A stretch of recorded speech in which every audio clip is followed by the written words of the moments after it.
Riyadh में एक सार्वजनिक कार्यक्रम के दौरान अमेरिका के राष्ट्रपति डोनाल्ड ट्रंप ने सोमवार को एक चौंकाने वाला खुलासा किया। उन्होंने कहा कि अपने कार्यकाल के दौरान उन्होंने भारत और पाकिस्तान के बीच तनाव कम कराने के लिए व्यापारिक प्रतिबंधों और सौदों के लालच का इस्तेमाल किया।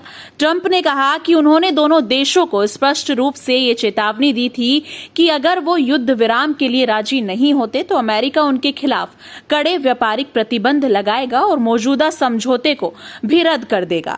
ट्रंप ने यह भी स्वीकार किया कि उन्होंने ब्लैकमेल की रणनीति अपनाई ताकि दोनों देश संघर्ष को विराम दें और वार्ता की राह पर लौटें।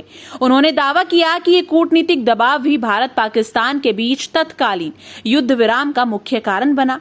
ट्रंप ने ये बात सऊदी अरब की राजधानी रियाद में एक अंतर्राष्ट्रीय सुरक्षा सम्मेलन में मंच से कही। ये बयान के बाद भारत की राजनीति गलियारों में हलचल मच गई। विदेश मंत्रालय ने ट्रंप के दावे को खारिज करते हुए कहा कि भारत की विदेश नीति पूरी तरह संप्रभु और स्वतंत्र है और किसी भी बाहरी दबाव के तहत निर्णय नहीं लिए जाते।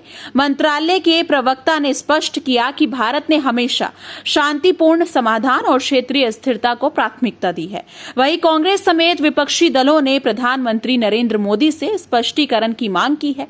कांग्रेस प्रवक्ता ने कहा कि यदि ट्रंप के दावे सच हैं तो ये भारत की संप्रभुता पर सीधा हमला है और प्रधानमंत्री को इस पर देश को जवाब देना चाहिए। उन्होंने पूछा कि क्या भारत ने सच में अमेरिका के दबाव में आकर कोई रणनीतिक फैसला लिया। राजनयिक हलकों में भी ट्रंप के बयान को लेकर तीखी प्रतिक्रियाएं देखने को मिली हैं।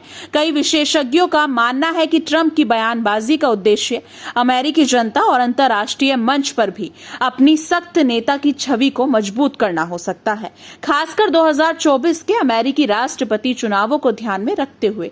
हालांकि भारत की ओर से इस मुद्दे पर आधिकारिक स्तर पर तीखी प्रतिक्रिया दी जा चुकी है, लेकिन ये देखना होगा कि आगे चलकर इस बयान का भारत अमेरिका संबंधों पर क्या असर पड़ता है।